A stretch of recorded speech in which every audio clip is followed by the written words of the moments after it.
de la Biblia, que se llama el libro de Hechos de los Apóstoles, o el libro de los Hechos. Así se llama, Hechos. Y está después de los Evangelios, Mateo, Marcos, Lucas, Juan, Hechos. Amén. Y voy a estar en el capítulo 6 y el versículo 8 del libro de Hechos de los Apóstoles, y titulamos este tiempo de la palabra el Espíritu de verdad. Era el tema de la semana pasada, pero seguimos porque vamos caminando un sitio a través de este tema, el Espíritu de verdad, el número 2. Amén. Y vamos a estar ahí en Hechos, el capítulo 6, el versículo 8. Cuando estén todos allí, le damos gloria al que gloria merece y le damos lectura a estos versos, del verso 8 al versículo 13. Amén. Honramos al Señor porque el juez de todos está en medio nuestro. Aquí está el Señor, dice la palabra claramente, estando ya presente Cristo. Cristo está presente. Amén. En el antiguo pacto no estaba presente como está ahora, estando ya presente Cristo. Y eso de la presencia de Dios es algo muy personal y es algo que usted o lo cree o simplemente no lo cree. Pero el que lo cree es bendecido y el que no lo cree, Dios puede hacer muchas cosas con él. Así que vamos a ir al capítulo 6, el verso 8. ¿Están ahí? Amén. Dice, y Esteban, lleno de gracia y de poder, hacía grandes prodigios y señales entre el pueblo. Entonces se levantaron unos de la sinagoga llamada de los libertos, estos eran demócratas, y de los de Cirene, y de Alejandría, de Sicilia y de Asia, disputando con Esteban, pero no podían resistir la sabiduría y el espíritu con que hablaba. Entonces sobornaron a unos para que dijesen que le habían oído hablar palabras blasfemas contra Moisés y contra Dios. Y sobreabirataron al pueblo, y los ancianos y los escribas, arremetiendo y arrebataron a Esteban, y le trajeron al concilio. Y pusieron testigos falsos que decían, este hombre no cesa de hablar palabras blasfemas contra este lugar santo y contra la ley. Pues le hemos oído decir que ese Jesús de Nazaret destruirá este lugar y cambiará las costumbres que nos dio Moisés. Entonces todos los que estaban sentados en el concilio, al fijar los ojos en él, vieron su rostro como el rostro, amén, de un ángel. Y el verso 13 y 14 es el verso central de lo que vamos a estar hablando en sí, porque aquí hay una revelación, amén, que ellos, los testigos falsos, pusieron testigos falsos para decir que Esteban hablaba blasfemia contra este lugar, es decir, el templo de Jerusalén, donde se reunía el pueblo de Israel, y contra la ley. Y eso era un pecado grande para ellos. Pues le hemos oído decir, y todo esto fue una calumnia, una mentira, que ese Jesús de Nazaret destruirá este lugar y cambiará las costumbres que nos dio Moisés. Todo estaba centrado en el templo y en la ley, el templo y la ley, y que Esteban hablaba blasfemia en contra del templo que Jesús dijo que lo iba a destruir, y en realidad lo dijo, no quedará aquí piedra sobre piedra, y contra la ley. Señor, gracias, oremos por la bendición de esta tarde, por tu palabra, Señor, que podamos esforzarnos en fe y mirar y ver lo que tú tienes en ella para nuestra vida, en esta tarde preciosa que nos das, por la oportunidad de estar juntos, donde envías tu bendición y vida eterna, por la gloria en Cristo, Señor, que derramas sobre cada uno de nosotros, y que tu palabra, Señor, haya cabida en nuestra vida, haya cabida en nuestros oídos, Señor, que tengamos oídos para recibir, oídos para oír y recibir en nuestro espíritu lo que tú has preparado para aquellos que te aman. En el nombre de Jesús, sea bendecido a través de su palabra, que el Espíritu Santo, Señor, obre en nosotros, en nuestro corazón, en nuestra vida, para bien, en salud y en toda bendición que tú has preparado para tu iglesia, para tu pueblo, aquí, en este lugar donde estamos, tu iglesia amada, en Cristo Jesús. Amén y gloria al Señor. ¿Cuántos dicen amén? Amén. Amén, gloria a Dios.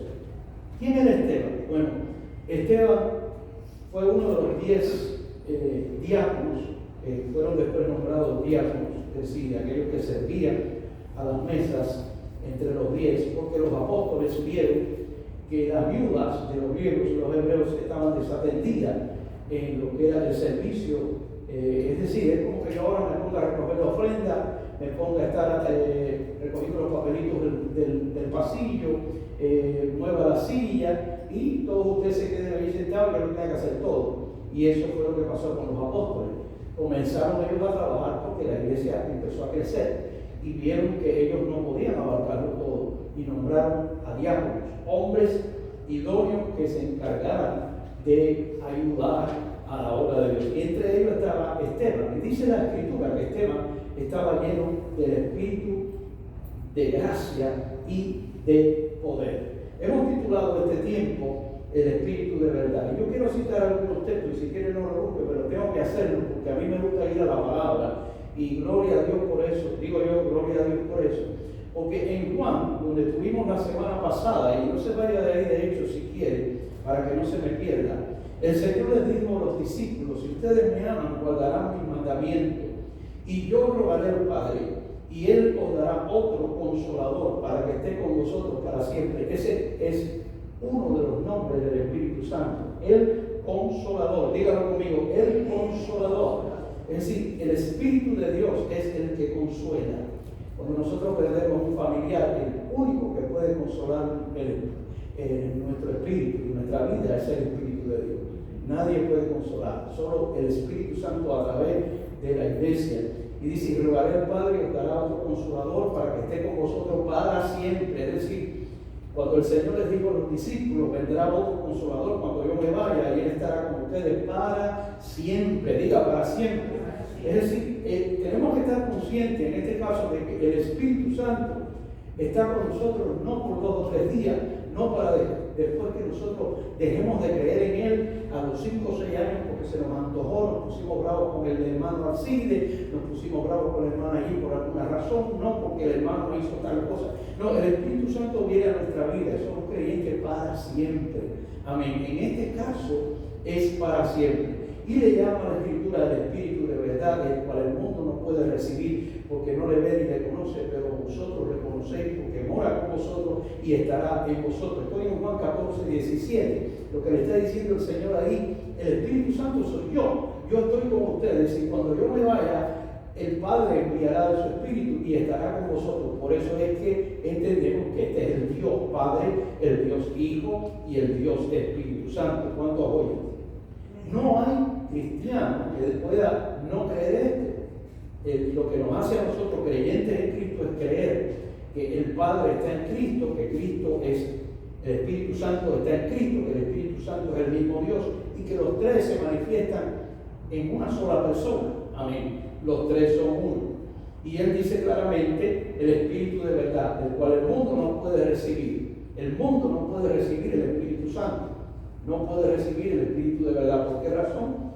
Por lo mismo que hemos visto muchas veces, que el Espíritu de Dios se recibe en aquellos que Dios ha preparado para esta salvación tan grande. Amén. Y dice claramente la Escritura, y ustedes le conocen, pero el mundo no le conoce. Y mora con ustedes, y está hablando de Cristo que moraba con ellos. Y les dice Él claramente en el verso 26 del 14, más el Consolador. Diga, Consolador. Ese es el nombre del Espíritu Santo, el Consolador. El Espíritu Santo, a quien el Padre enviará en mi nombre. Él os enseñará todas las cosas y os recordará todo lo que yo os he dicho. Uno de los trabajos del Espíritu Santo es enseñarnos todas las cosas acerca de quién. Lo voy a leer otra vez, a ver si hoy dice: más el Consolador, el Espíritu Santo, a quien el Padre enviará en mi nombre. El Padre enviará en mi nombre, dijo Jesús. Dice: Él os enseñará todas las cosas y os recordará todo lo que yo os he dicho. ¿De quién habla el Espíritu Santo? De Jesús. ¿De quién habla el Espíritu Santo? De lo que Jesús hizo por usted y por mí. ¿De quién habla el Espíritu Santo? De todo lo que Dios ha dado en Cristo Jesús, para que todo aquel que quede en Él no se pierda, mas tenga vida eterna. Y de ahí en adelante todo lo que Dios ha preparado para aquellos que creen en Cristo. Amén. ¿Usted me está entendiendo eso? Claramente el Espíritu nos guiará a toda la verdad. No hay nada que el Espíritu Santo nos dé que no sea verdad. Dios es luz y no hay ninguna tiniebla en Él. Cuando Dios viene a nuestra vida, viene en espíritu, amén, y en verdad. Y Él nos dice claramente en el verso 18 del capítulo 14, dice: no os dejaré huérfanos, vendré a vosotros todavía un poco, y el mundo no me verá más, pero ustedes me ven, porque yo vivo, ustedes también vivirán. Y el capítulo 14 de Juan y el capítulo 16 del Evangelio de Juan habla del Espíritu Santo, y el Señor les está hablando a ellos acerca del Espíritu que vendría, espíritu que no estaba en el Antiguo Testamento, como está ahora en la iglesia, en aquellos que han creído, el Espíritu de verdad, el Espíritu que nos guía, el Espíritu que nos habla, el Espíritu que nos enseña cuando estamos mal, el Espíritu que nos dice cuando estamos en pecado, el Espíritu que obra para que nosotros seamos bendecidos, el Espíritu que abre el camino cuando quiere que caminemos por Él, el Espíritu que abre las puertas para nosotros ver lo que Dios ha preparado para nuestra vida. Es el Espíritu Santo, es el Consolador, es el Paracleto, es el Espíritu de verdad, amén, que está ahora en la iglesia. El Espíritu Santo está en la iglesia. El Espíritu Santo no está volando en el aire, el Espíritu Santo no es una sensación, el Espíritu Santo no es un sentir, aunque el Espíritu Santo tiene sentimientos en el sentido de que lo podemos sentir y de que lo podemos palpar, amén, con nuestro corazón, pero el Espíritu Santo es Cristo en la iglesia, Cristo en la iglesia, y es a través del Espíritu de Dios que nosotros hemos recibido a Jesucristo. ¿Cuántos están aquí? Amén. Gloria al Señor. Y Esteban, este diácono, este hombre que la palabra dice claramente que estaba lleno de gracia y de poder, allí en Hechos capítulo 6, el verso 8, en todos estos versos, nos muestra la Escritura cómo cuando la iglesia surge y comienzan los apóstoles a necesitar de hermanos que le ayuden, eligieron a 10 hermanos llenos del Espíritu Santo y llenos de fe, y entre ellos estaba Esteban. Y Esteban, dice la palabra, que hacía milagros entre el pueblo y señales, y estaba lleno de gracia y de poder. Pero ellos tuvieron celo de Esteban, tuvieron celo del nombre de Jesús. Los judíos, amén, el pueblo de Israel, como no entendía lo que la Escritura decía en el Antiguo Testamento acerca de la venida del Mesías, de la venida del Salvador, de ese día de salvación, como no pudieron recibir, lo dice Juan en el capítulo 1, a los suyos vino y los suyos no les recibieron, mas a todos los que le recibieron, a los que creen en su nombre, les dio potestad de ser hechos hijos, amén, de Dios. Y allí estaba Esteban entre el pueblo, haciendo señales, bendiciendo al pueblo, pero ellos en el celo y en sus corazones rechazaron la verdad de Dios. Y oiga lo que dice la Escritura, que pusieron testigos falsos, que decían: este hombre habla blasfemia de la ley y habla blasfemias acerca de este lugar del templo, diciendo que Jesús quitará la ley y que Jesús destruirá este templo. Y para ellos el templo, como para mucha gente, el templo es algo tremendo. Las iglesias, cuando van a invitar a alguien y tienen un templo grande, lo primero que le hablan a los hermanos es del templo. Y cuando uno entra a un lugar o a un templo, lo primero, hay templos hermosos, usted va a través del mundo y a través de la historia, en los países árabes, el Medio Oriente, todos estos países hay templos que son bien famosos. Estamos hablando de templos hechos por manos de hombres, donde Dios no habita. Estamos hablando de maravillas que fueron hechas por manos de hombres, no por Dios. Y son muy bonitos, y gloria a Dios por eso. Pero Dios no habita en esos templos. El Señor, cuando nos vayamos de aquí, no está aquí. Y esto no es uno de esas maravillas, no es uno de esos templos que cuando usted lo ve, usted dice: ¡wow! ¡Cosa más bella! Tremendo. Usted puede mirar y buscarlo en Google y ver los templos que hay en el mundo, que son una maravilla. Amén. Pero esos templos están vacíos. Ahí no está el Espíritu Santo, ahí no está el Espíritu de Dios. Sin embargo, la palabra dice claramente que tú y yo somos el templo del Dios viviente. Que somos el templo del Dios viviente. Dígalo, somos el templo del Dios viviente. Es decir, Dios se plació morar en nosotros a través de la persona de Jesucristo. Nadie puede recibir el Espíritu Santo si Cristo no está envuelto en esto, si Jesucristo no es el Señor, el Salvador de su vida. Amén. Esto no es una historia que hacemos esto no es una novela, esto no es un libro que escribió fulano de tal. Estamos hablando que la Escritura nos deja bien claro: nadie va al Padre sino por mí, y nadie viene a mí si el Padre que me envió no le trajere. Y entre ellos estaban Esteban. Entonces lo acusaron de esto, fue acusado. ¿Y qué pasó? Que dice claramente que cuando lo llevan entonces a juicio, lo llevan delante del Sanedrín. ¿Qué era el Sanedrín?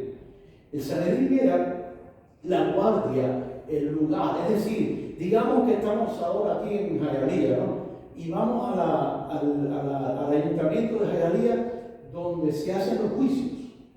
Usted le pone un ticket, usted tiene que ir delante del juez, y ahí está el lugar para ir y presentarse delante del juez. Bueno, esto era el Sanedrín. El Sanedrín el Sanedrín es como la Iglesia Católica, amén, que tiene un papa.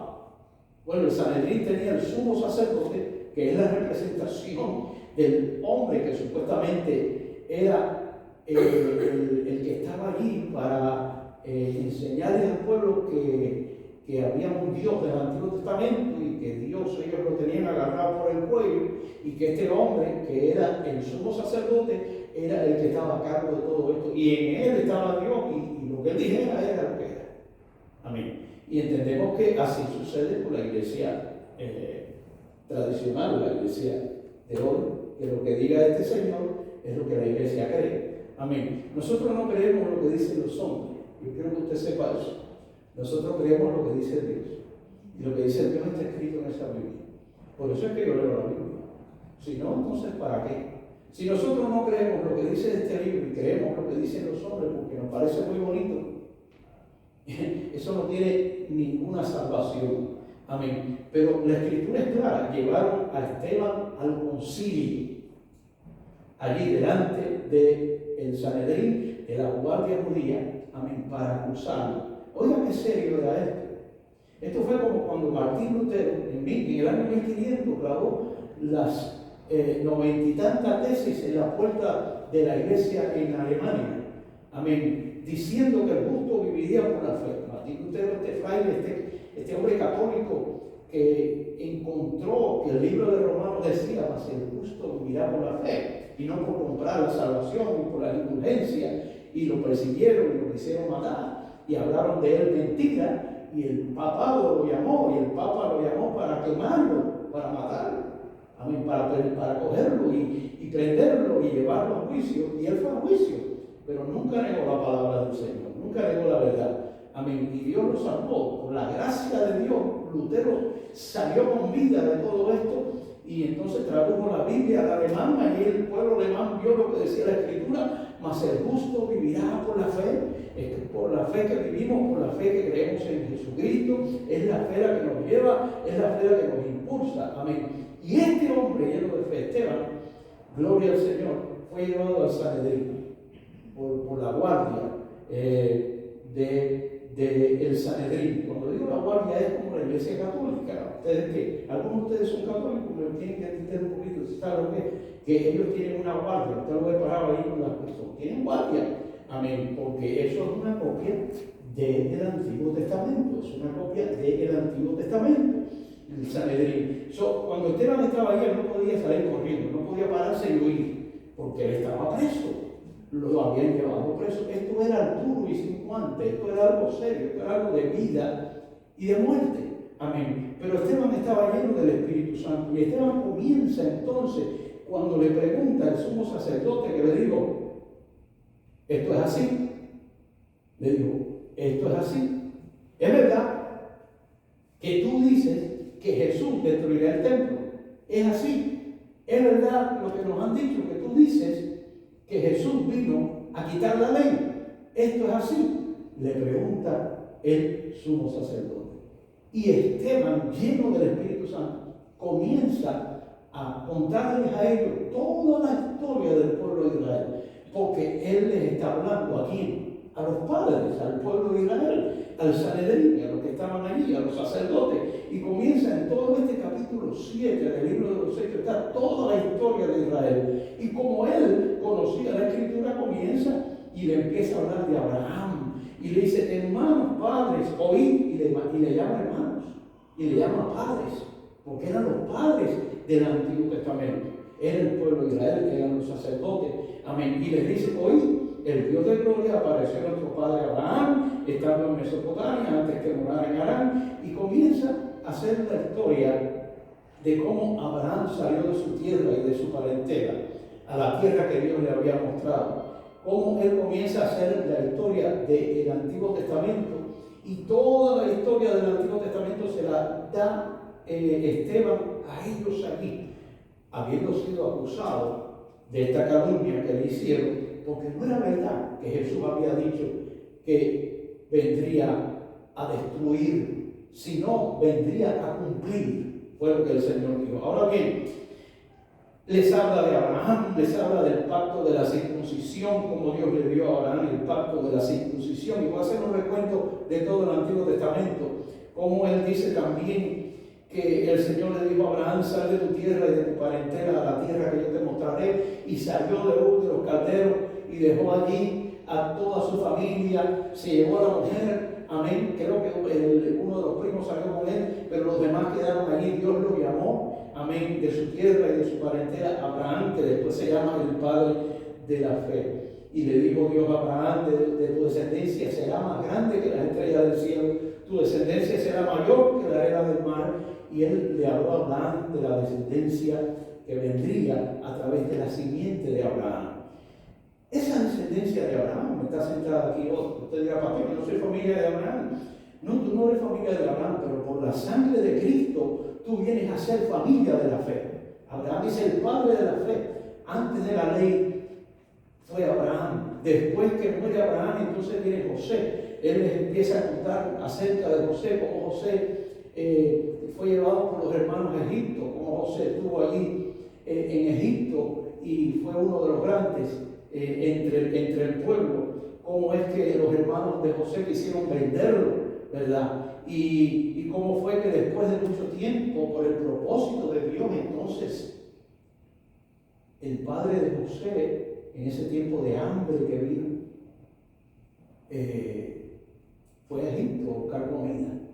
Y ellos no sabían que el hermano de ellos, esos son los patriarcas, los hijos de Jacob, la descendencia de José, la descendencia de Abraham, de Jacob, de Abraham, de donde vienen las 12 tribus de Israel. Y allí entonces dice la Escritura que Esteban continúa hablándoles a ellos acerca de esto, en este capítulo 7, en todo el capítulo 7, amén. Y dice que vino una gran hambre sobre la tierra. Cuando vino esa hambre, su padre Jacob fue a Egipto a buscar comida, porque había hambre sobre la tierra. Y puede ser que venga, ¿usted ha visto esa gente que se mete en los montes? Hay muchos americanos que tienen casa en los montes hoy día, en los bosques, y los tienen llenos de comida, porque una de las ideas y de los pensamientos que ellos tienen es que un día vendrá un hambre tremenda sobre la tierra. No sabemos lo que viene sobre la tierra, en realidad tenemos una idea de lo que la Escritura dice, pero sí sabemos que Cristo el Señor sabe qué hacer con nosotros y que viene otra vez. Y esa es la esperanza de la vida eterna de cada creyente. Y la Escritura dice claramente que Jacob fue allí a Egipto y no sabía, él pensaba que su hijo había muerto por años, y sucede que él era uno de los grandes en Egipto y se encontró con José. Después los hermanos, allí la historia de José y de los hermanos de las 12 tribus de Israel es algo bello que oír, pero Esteban es el que está haciendo esta historia en este capítulo 7, y si continúa Esteban hablando allí, y le dice él claramente, hasta que se levantó en Egipto otro rey que no conocía a José, y este rey que no conocía a José cogió al pueblo de Israel, porque el pueblo judío ahí estaba bien, hasta que llegó un rey nuevo que no conocía a José y los puso a trabajar. Los puso a trabajar por 400 años, estuvieron ellos haciendo ladrillo, haciendo concreto, levantando esas pirámides. Entonces, es tremendo, esta es la historia del pueblo de Israel. Y dice claramente, amén, en el versículo este que voy a leer, dice, hasta que se levantó en Egipto otro rey que no conocía a José. Este rey, usando de astucia con nuestro pueblo, maltrató a nuestros padres a fin de que expusiesen la muerte a sus niños para que no se propagase. Y este rey en Egipto lo que hizo fue que mandó a matar a los niños. ¿De qué manera? Ofreciéndolos a los dioses. Y dice que el pueblo de Israel participó también de esto, dice la Escritura. Era un rey que ordenó esto. ¿Y dónde usted cree que vivimos nosotros? Nosotros vivimos hoy día con un rey que dice que sí se puede matar a los niños. El pastor, nuestro rey no ha dicho eso. Bueno, hay permiso para hacerlo. Y eso es el aborto. Amén. Ese es el aborto. Y es lo mismo. Es el mismo espíritu donde ellos entregaban sus niños al dios Moloch para que fuera quemado. Porque ellos participaron también de todo esto, de esa trayectoria. El pueblo de Israel fue un pueblo duro de servir y circunciso de corazón. Y usted dirá, pastor, yo no soy como Israel, nosotros somos igualitos que ellos. Y todos nosotros somos igualitos. Aquí hay cristianos que parece que se creen que ellos que son mejores que otros, o que andan en otro barco, y piensan que ellos no tienen el pecado que tiene otro. Y todos nosotros hemos pecado y tenemos la misma condición, y tenemos la misma condición de pecadores. La gran diferencia es si tenemos a Jesús. Si tenemos a Cristo nuestro Señor. Y el rey que tenemos nosotros aquí, el reinado que tenemos, es un reinado donde Dios tiene a este pueblo, donde Dios tiene a esta nación, donde Dios tiene esta nación que gobiernan, los que gobiernan esta nación. Es increíble lo que está sucediendo en esta nación, donde esta nación, ya sabemos, los que entendemos la Escritura, que está en este momento, ahora mismo, bajo el juicio de Dios. Y yo no quisiera estar bajo el juicio de Dios. La nación está bajo el juicio de Dios. La nación de los Estados Unidos de América está bajo el juicio de Dios. Amén. Pero la iglesia no. La iglesia está en las manos de Dios. La iglesia es de Cristo. Dice que Él sustenta y cuida a la iglesia. En realidad, nosotros no vivimos con el gobierno. Nosotros no vivimos con lo que ellos no puedan proveer o no proveer. Nosotros no vivimos esperando en el gobierno. Nosotros vivimos esperando en Cristo. Esperando en la verdad de Dios. Esperando en la palabra de Dios. Esperando en la fe que Dios nos ha dado para sostenernos, mirando al invisible como se sostuvo Moisés. Amén. Hoy también tenemos reyes y reinas que piensan de esta manera. Amén. Donde hay muerte en la olla, donde hay muerte con los niños, donde se apoya todas estas cosas, donde se apoya toda aberración que no es natural, donde se apoya, amén, lo que Dios ha creado, donde el hombre se ha rebelado contra Dios, porque no ven a Dios como lo que Él es, sino que piensan que si existe un Dios, Dios le debe algo al hombre. Y eso lo enseñan en muchos lugares. Si existe un Dios, Dios te debe algo a ti. Porque mira cómo está el mundo. Mira cómo la gente muere. Mira la guerra, mira las necesidades. De alguna manera Dios te debe algo a ti. Pero ¿qué dice la Escritura? Porque nosotros somos el pueblo de la Biblia. Hay dos cosas. El creyente cree lo que Dios dice.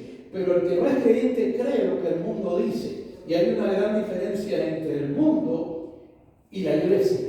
Amén. Cuando se habla de la iglesia, se está hablando de los redimidos, se está hablando de aquellos que tienen el Espíritu Santo, se está hablando de aquellos donde el Espíritu de Dios mora, donde está, amén, el Consolador. Y dice la Escritura claramente en estos textos que entonces nació un hombre llamado Moisés, después que Israel fue esclavizado por Egipto, un hombre llamado Moisés.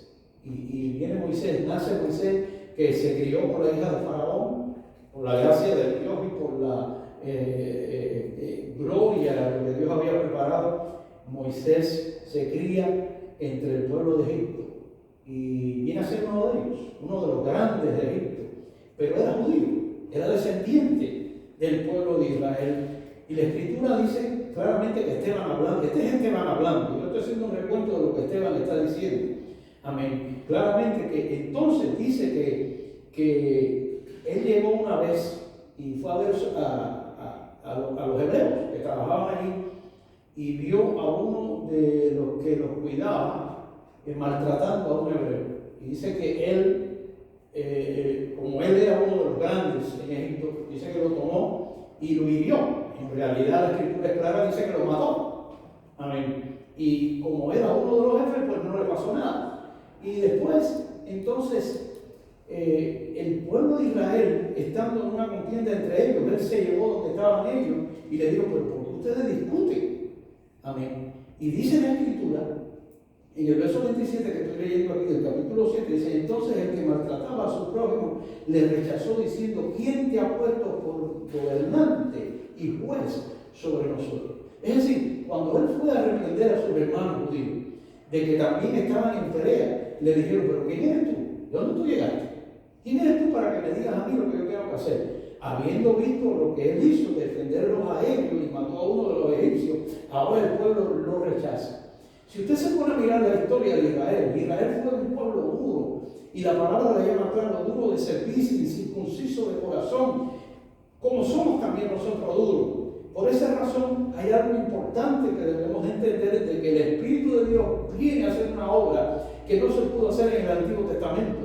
Viene a hacer una obra, el Espíritu Santo viene a guiar a la verdad, el Espíritu Santo viene a convencer de pecado, el Espíritu Santo viene a convencer nuestro corazón, el Espíritu Santo viene a aclarar nuestro entendimiento, el Espíritu Santo viene para que veamos lo que no vemos, porque nacemos, lo mismo creemos en el espiritismo, que en San Lázaro, que en la Virgen, que en el catolicismo, que en esto, que en todos los ismos, creemos en todo eso, pero en realidad no podemos entender hasta que el Espíritu de Dios viene a nuestra vida y Dios abre los ojos de nuestro entendimiento con el gran milagro que le llama la Escritura nacer de nuevo, o ver la verdad.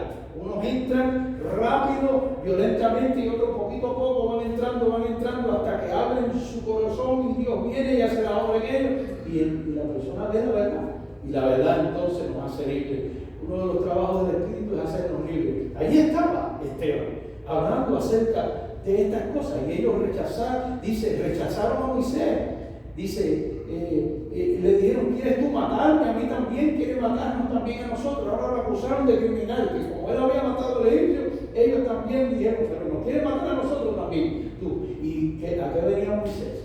Moisés venía a estar entre ellos, a presentarse, porque sabía que él también era, amén, hebreo. Y al oír estas palabras, Moisés huyó, y estuvo 40 años, Moisés huyó de Egipto, estuvo 40 años por el desierto, hasta que en ese momento y en ese tiempo dice Esteban que ve aquella salsa en el monte santo, el sal, y Moisés va y sube al monte y ve aquel arbusto que tenía un fuego que quemaba, el fuego que quemaba, pero no se quemaba el árbol. Es decir, ahí estaba la candela del fuego, pero el árbol estaba intacto. Y se oyó una voz que decía, Moisés, Moisés, quita la sandalia de tus pies porque el lugar que estás pisando santo es. Y allí Moisés tuvo un encuentro con Dios en ese lugar y Dios lo envía entonces a Egipto otra vez con un propósito. Moisés con un propósito, sacar al pueblo de Egipto. Y como él tenía poder allí, como él tenía, pues lo volvieron a recibir. Y entonces ahora hay algo interesante. Dice entonces Esteban, está hablándole a los sacerdotes, le está hablando al Sanedrín. Está preso, lo tienen preso, está siendo enjuiciado por algo que él no había hecho nada. Simplemente hablar de Jesús, simplemente hablar de las maravillas del Señor, simplemente, amén, hacer todo lo que Dios le había ordenado. Y dice claramente la Escritura que ahora cuando Esteban comienza a hablarle de Moisés y cambia de toda la trayectoria de Abraham y de Jacob, de José, y llega a Moisés, entonces me llama mucho la atención que la Escritura es tremenda cuando le dice a él en el verso 35, a este Moisés. Y él se refiere a Moisés como a este Moisés. Le dice a este Moisés, a quien le habían rechazado diciendo, ¿quién te ha puesto por gobernante y juez? A este lo envió Dios como gobernante y libertador por mano del ángel que se le apareció en la zarza, es decir, en el monte. A este Moisés. Y comienza entonces Esteban a hablarle a ellos. ¿A quién le está hablando? A los sacerdotes, a los padres que estaban allí, del pueblo de Israel, a los que tenían poder, los papas que estaban allí de Israel.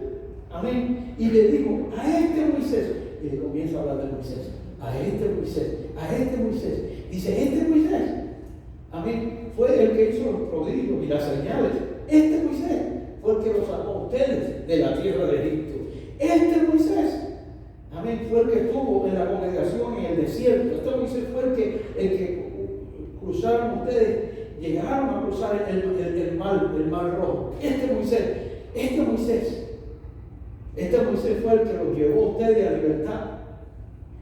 Y cuando llegó al monte Sinaí, con este Moisés fue que ustedes subieron al monte e hicieron un becerro de oro y se olvidaron de Dios y comenzaron a adorar al becerro de oro. Este Moisés fue el que trajo las tablas en las manos del pacto, los 10 mandamientos, y los tiró. Este Moisés fue, cuando él estaba allí, que la tierra se abrió y se tragó un montón de gente que había allí.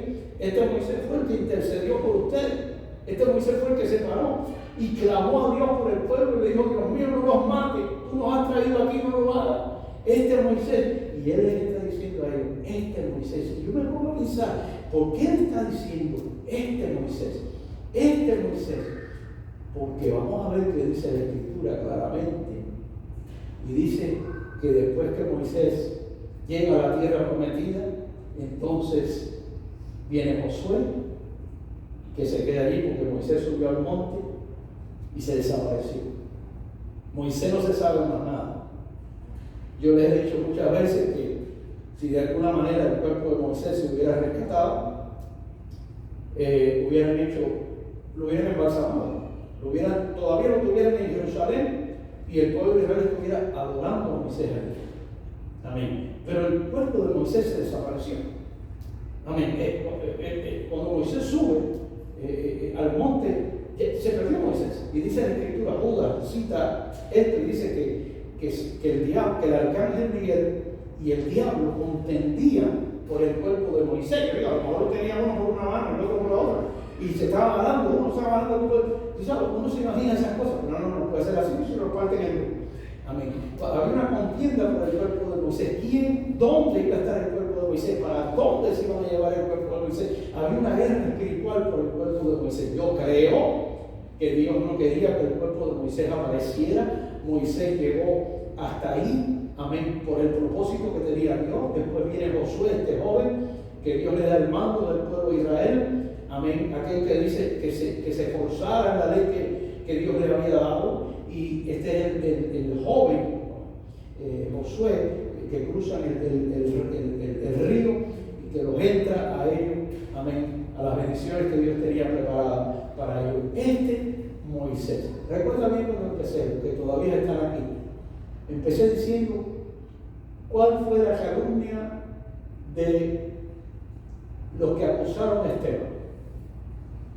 ¿Cuál fue la calumnia de los que acusaron a Esteban? ¿Qué dijeron cuando acusaron a Esteban? No sé si se recuerdan. Amén. Está ahí en el capítulo 6. No sé si se recuerdan, pero se lo recuerdo.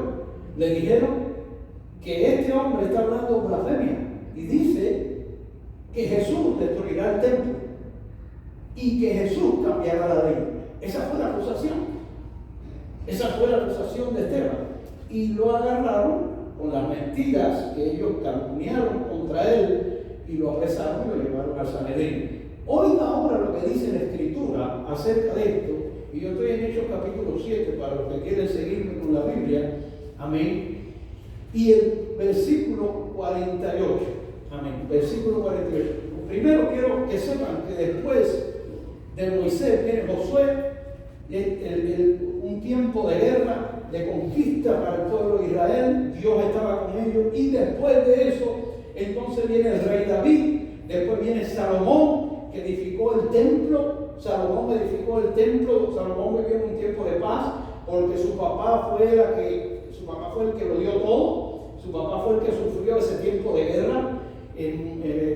David, que fue perseguido aún por el rey Saúl, pero Dios lo llamó para ser rey desde que tenía 15 años, fugido. Y dice la Escritura claramente, amén, que David reinó en un tiempo de guerra y que fue un rey bueno en cuanto a que llevó al pueblo. Es decir, los reyes no se eligen porque a usted le guste la cara que ellos tienen, porque tiene el pelo largo, porque lo tiene corto, porque tiene un monito, porque tiene los dientes grandes, porque las orejas grandes, porque no te gusta como camina. Los reyes se eligen por el carácter y lo que ellos creen. Amén. Es decir, los que creen. Nosotros tenemos que elegir reyes que estén en línea con la Escritura. La verdad, cuando digo en línea con la Escritura, es que estén en línea con lo que más se acerca a lo que creemos. ¿Cuántos están oyendo? Nosotros no podemos elegir reyes que están fuera del contexto bíblico o que están fuera de lo que la Escritura dice. Y Saúl fue un rey malo. Es decir, en Israel no hubieron reyes malos que el pueblo pidió. Amén. Nosotros los cubanos pedimos un rey y Dios nos dio a Fidel y era buenísimo. Y ustedes lo saben, gloria a Dios, bendito sea el Señor. Amén. Es decir, cuando el pueblo pide reyes, Dios le da reyes. Si ellos quieren rey malo, Dios les da un rey malo. Si ellos quieren rey bueno, Dios les da un rey bueno. Todo depende de donde está el corazón del pueblo, qué es lo que el pueblo quiere. Dios da lo que el pueblo quiere, porque así funciona Dios en su propósito, en su deidad y en su gracia. Amén. Yo voto por Cristo. Amén.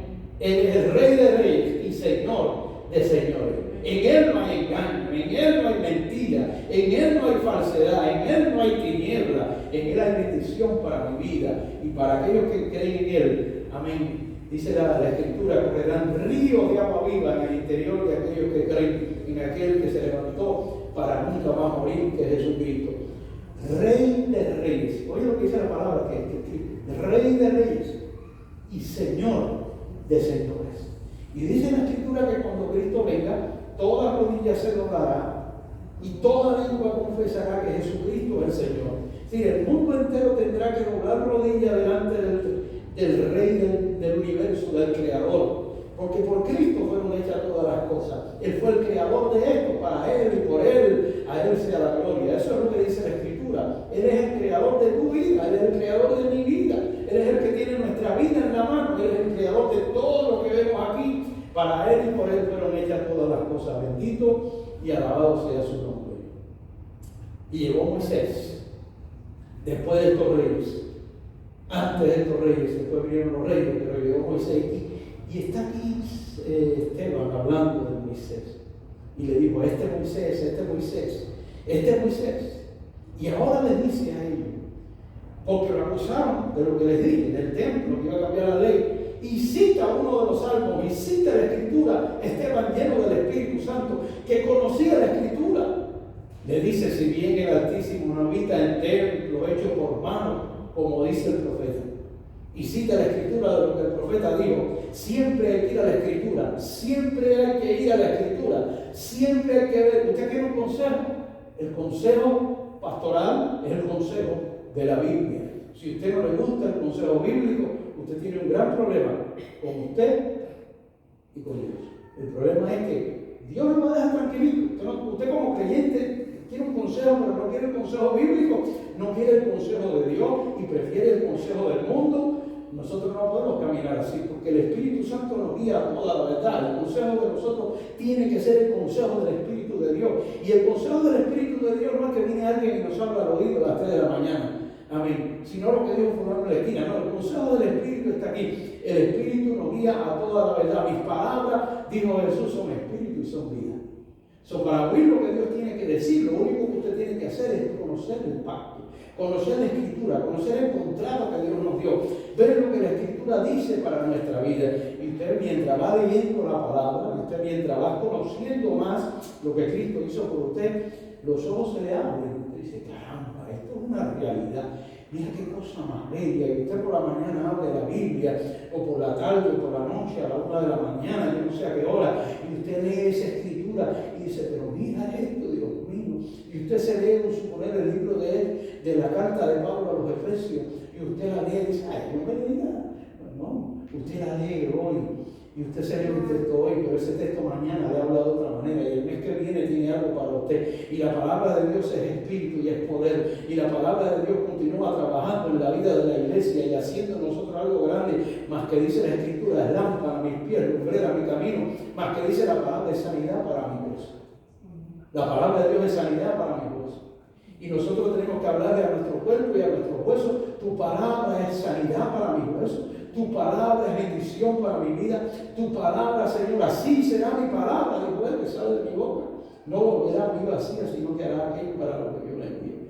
Y Esteban le dijo a aquellos que estaban ahí, aquellos señores con su batilongo y su gorro, aquellos señores que tenían poder, que tenían el Sanedrín, que tenían la guardia, que estaban en Jerusalén, que aún el pueblo romano lo respetaba. Había una situación entre ellos, pero había respeto por conveniencia con el pueblo romano. Y ahí estaba Esteban, preso estaba Esteban. Y dice que Esteban le cita entonces el Salmo y le cita la Escritura. La Escritura dice claramente, allí dice: si en el Altísimo no habita en templos hechos por manos, como dice el profeta, el cielo es mi trono. El cielo es mi trono. Y la tierra es estrado de mis pies. Dice: ¿qué casa me edificaréis? Dice el Señor. ¿Y cuál es el lugar de mi reposo? Entonces Esteban habló ahí acerca de lo que decía el Señor en el Antiguo Testamento, que ellos conocían en el Antiguo Testamento. Ustedes están hablando del templo, que el Señor va a destruir el templo, pero oigan bien lo que dice la Escritura. La Escritura dice que Dios no habita en los templos. Mira, ellos, lo de ellos era el templo. Van a destruir el templo, Dios va a destruir el templo, quieren destruir el templo, van a cambiar la ley. Y él necesita entonces la Escritura que dice: si bien el Altísimo no habita en templos hechos por manos, dice el profeta, el cielo es mi trono. Oiga esto, Él es el creador, ¿sí o no? Todavía hay creyentes que tienen el concepto del templo. Va a haber un templo en Jerusalén, el templo. Y yo quiero decirle que el templo ahora se llama Jesucristo. Ese es el templo. La iglesia está esperando un templo, donde Cristo va a venir y se va a sentar en un templo, ¿no? Donde el templo ese va a estar en Jerusalén, donde va a haber un templo. El templo es Cristo. Cristo es el templo que está en nuestra vida. Dice: ¿qué casa me edificaréis? ¿Qué casa ustedes me van a hacer? No, la iglesia, para que vean las llaves, los baños, las llaves son de oro, los toiles, mira, son de ¿cómo se llama? Nano, no. Sí, tiene un nombre. No, nano, el compañero tuyo. Sí.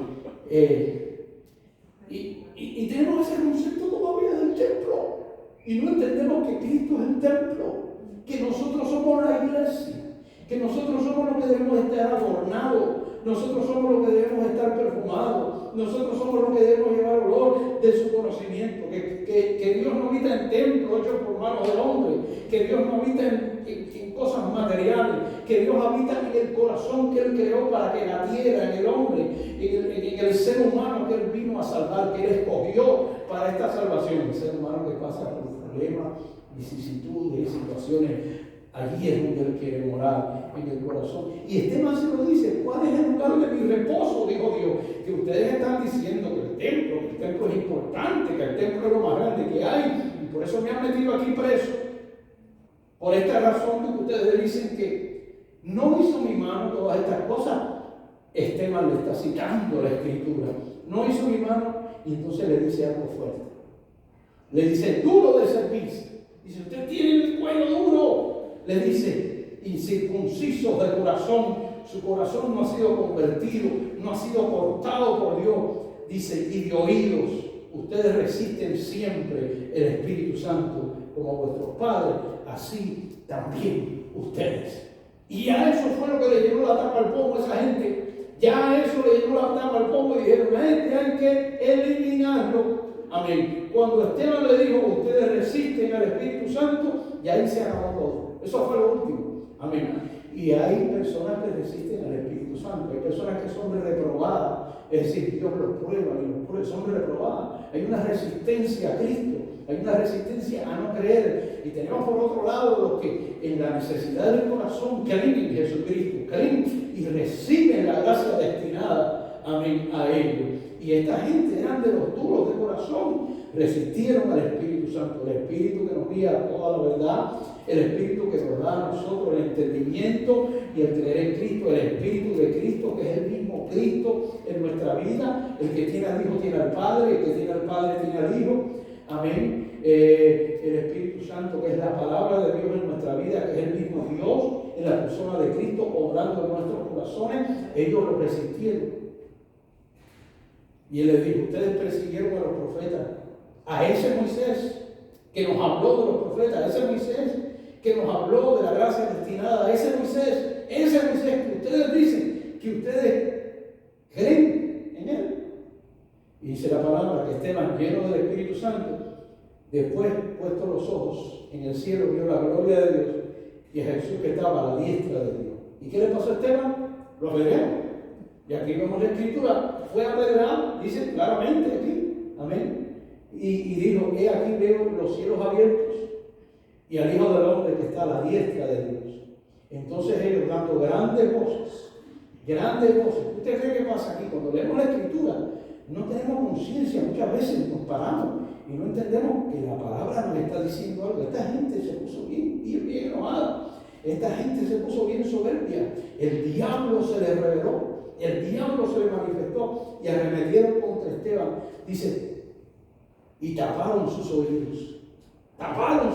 Dice, con las manos. Ellos empezaron a rascarse la ropa, taparon sus oídos y arremetieron contra Esteban. Dice que Esteban entonces dice, vieron los cielos abiertos. Y Dios vino sobre Esteban para cubrirlo, para bendecirlo. Y al Hijo del Hombre que está sentado a la diestra de Dios. Entonces ellos, dando grandes voces, se taparon los oídos y arremetieron a una contra él. Imagínense usted, todos fueron y echándole fuera de la ciudad, lo agarraron, lo llevaron fuera de la ciudad, es lo que la ley decía. Amén. Pero era mentira todo, y lo llevaron fuera de la ciudad. ¿Y qué le pasó a Esteban? Mi alma te alaba. Lo que dice la escritura aquí claramente. Dice, entonces ellos dando grandes voces, se taparon los oídos y arremetieron a una contra él, y echándole fuera de la ciudad, le apedrearon. Y si usted va a Jerusalén, las piedras son redondas. ¿Usted ha visto esas piedras redondas que venden en un tipo? Y usted dice, qué bonitas son redondas. Bueno, allí no hay que redondear, allí las piedras son redondas. Yo no sé por qué. Y los testigos pusieron su ropa a los pies de un joven que se llama Saulo. Y ahí apedrearon a Esteban y mataron a Esteban. Y la ropa llena de sangre de Esteban. Amén. De los padres de la iglesia ordenaron apedrear a Esteban. Oye, ¿qué amor tenían esa vida? ¿Qué amor tenían? Jesús viene diciendo, amad a vuestros enemigos. Amad a vuestros enemigos. Eso yo no lo entendía. Ni nosotros lo entendemos. Nosotros no llegamos a entender el amar a nuestros enemigos. No es que ames a tu hermano que está al lado, tu hermano te ama. Tu hermano está contigo, es que ames al que no te ama. Esa es la parte difícil de esto. Te regalo porque me regala, te ayudo porque me ayuda, te beso porque me besa, te abrazo porque me abraza. Y el que nos tira piedra, ¿qué le hacemos?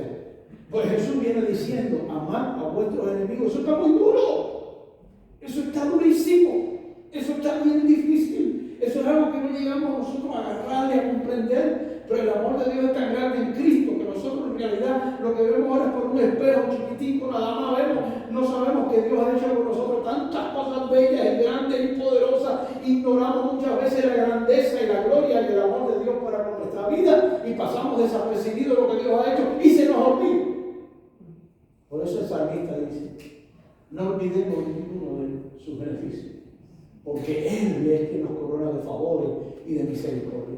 Pero en el caminar, como el barco que baja bajo la ola y vuelve a subir, cabecea contra la ola y va y viene, pasan los años y vemos la gloria y las bendiciones de Dios. Le digo, porque esto me pasa a mí también, que me tengo que recordar lo que Dios ha hecho conmigo, que me tengo que recordar las bendiciones que Dios me ha dado, porque se me olvidan. Y yo no sé si usted entiende lo que estoy hablando, pero muchas veces somos tremendos pecadores delante de Dios.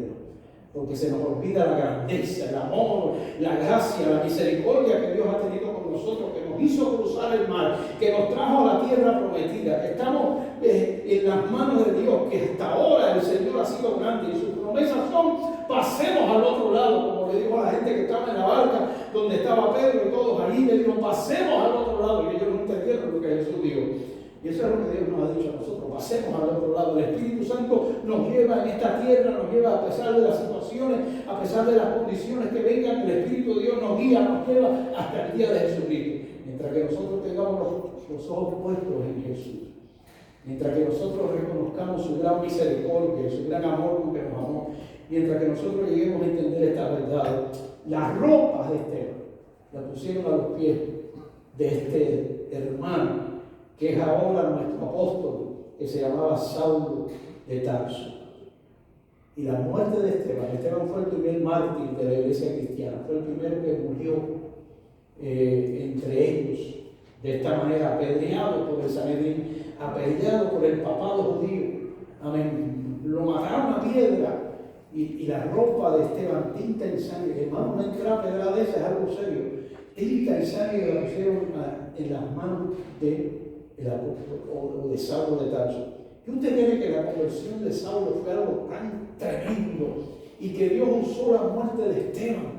Oiga esto, Dios usó la muerte de Esteban para que Saulo de Tarso, este judío, este hombre, este sacerdote judío, Saulo de Tarso, viera esa sangre y sintiera lo que había sucedido y pensara cómo es que este hombre ha muerto por esto, cosa de que ellos posiblemente no. Y eso sirvió, eso fue un testimonio poderoso en la vida de Saulo, y eso trabajó en la vida de Saulo, hasta que Dios llamó a Saulo como apóstol de la conversión de Pablo, que es tremenda. Un día de esto lo vamos a hablar, pero quiero leer un texto con el cual vamos a tomar la cena, amén, inmediatamente en unos minutos.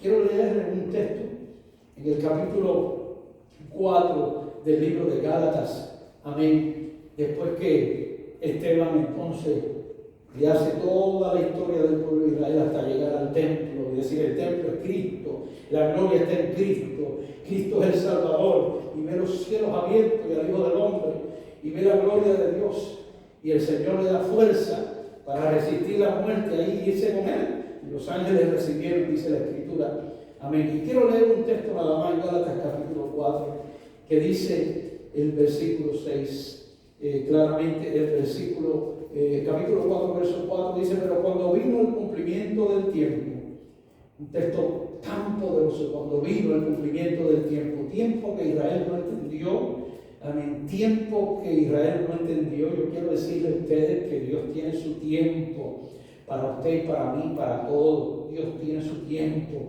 Hay tiempo para todo, hay tiempo para reír, hay tiempo para llorar, hay tiempo. Los tiempos de Dios tenemos que conocerlos. Cuando Dios en su tiempo quiere con nosotros algo, tratar con nosotros algo. Cuando vino el cumplimiento del tiempo, Dios envió a su Hijo. Dios envió a su Hijo en el tiempo exacto. Dios envió a su Hijo en el momento en que Dios tenía preparado para redimir a aquellos que Él llama. Dice, nacido de mujer y nacido bajo la ley. Bajo la ley nació Cristo, nació de María, nació de mujer, dice, para redimir, dice, a los que estaban bajo la ley, a fin de que recibiésemos la adopción de hijos. ¿Quién está hablando ahí? Está hablando aquel que sus manos recibieron la ropa con la sangre de Esteban. Amén. Este hombre que impactó Dios con una conversión tan poderosa, que ahora quiere ser el apóstol Pablo, amén, que escribe casi todo el Nuevo Testamento, y ahora dice para que recibiésemos la adopción de hijos. Y dice el verso 6, y por cuanto sois hijos, hermanos, ¿cuántos son hijos? ¿Cuántos son hijos? Yo voy a preguntar otra vez porque a algunos de ustedes no oyen. ¿Cuántos son hijos? Hijos de Dios. Yo quiero decirle, y fue un estudio, una palabra que tuvimos. Recuerde que como aquí no hay escuela dominicana ni estudio los días de semana, yo cito la Biblia para que vayamos bien, o sea, que hay de todo. Amén. Pero yo dije, hay hijos, pero también hay hijos que son del otro. Por eso yo pregunto, ¿cuántos son hijos? Porque si usted no es hijo de uno, es hijo del otro. ¿Usted me oye? Por eso tenemos que entender, si somos hijos, Dios envió, oiga lo que dice la Escritura, si somos hijos, Dios envió a nuestros corazones el Espíritu de su Hijo, por el cual clamamos, papá, diga papá. Es decir, nosotros tenemos la autoridad, la bendición de Dios, de llegar al trono de la gracia, de llegar al Señor y clamar en todas nuestras necesidades. Que no tenemos que estar buscando a nadie para hacerlo, simplemente abrir nuestro corazón y en el nombre de Jesús el Espíritu Santo nos guiará toda la verdad y tenemos la bendición de poder decir papá, papá mi Dios, papá, papá. Esa palabra, Abba, Padre, es la palabra que dice el niño cuando nace y las primeras palabras que dice mamá, papá, pero dice papá, papá, Abba, papá. Esa es la palabra en hebreo, Abba, Padre mío, Padre. Él es nuestro Padre. Hay una relación entre ese Abba, entre ese Padre y nosotros. Bendito sea que el Espíritu Santo vino a morar en nosotros para guiarnos a toda la verdad, para guiarnos a toda bendición, para guiarnos en Cristo, a la gloria que ha preparado para nuestra vida. ¿Eres hijo? Sí. Si eres hijo, tú no tienes retroceso, tú no tienes más lugar donde mirar. Tienes que mirar a Cristo. Debes de mirar a Cristo. Vas a mirar a Cristo. Vas a seguir a Cristo. Y eso es lo que el Espíritu Santo nos está diciendo. Que el Espíritu Santo nos guiará a toda la verdad. Amén. Dios se encarga de nuestra vida en esta tierra. Aquí donde estamos. Hermano, Esteban fue apedreado. A nosotros no nos han apedreado. Esteban murió. Amén. Su ropa tinta en sangre. Nosotros no nos tocan. Tenemos el privilegio de vivir en el pacto mejor. Tenemos el privilegio de haber sido llamados acá. Tenemos una bendición. Muchas veces nos quejamos, ay, porque esto, ay, porque aquello, ay, porque lo otro. Usted mire hacia atrás y mire cuánta necesidad hay. Mire cuántos divorcios, mira cuántos hijos en la calle, mira cuántos hijos en la droga, mira cuántos problemas hay, mira cuánta gente en el hospital. Y usted está aquí dándole gloria a Dios. Usted tiene que entender que Dios ha sido bueno con su vida. Y usted tiene que agarrar lo que Dios le da, lo que usted sabe que Dios ha hecho por usted y aferrarse de esa bendición. Amén. Donde emana la vida eterna, donde Cristo está en el corazón de cada uno de ustedes. Nos quejamos a veces por quejarnos de qué. ¿De qué te quejas? ¿De qué te quejas cuando Dios te ha dado todo en Cristo? Todo para que lo disfrutemos, todo para que lo recibamos. Bendito sea el Señor. Como Dios te ha librado del valle de sombra de muerte, como Dios te ha sacado del momento difícil, como el Señor te ha puesto y te ha sentado en lugares celestiales, como dice la Escritura, donde el Espíritu de Dios que mora en nosotros ha hecho que Cristo en nosotros sea la esperanza de gloria. Yo quisiera en esta tarde, amén, en este pensamiento terminar para pasar a tomar la cena. Y quiero que esto que vamos a hacer lo hacemos de esta manera. Todo aquel que cree en Jesucristo como Salvador no tiene que estar 30 días en una clase para participar de esto. Así se hace. Todo aquel que cree en Cristo como nuestro Salvador, todo aquel que cree en Cristo como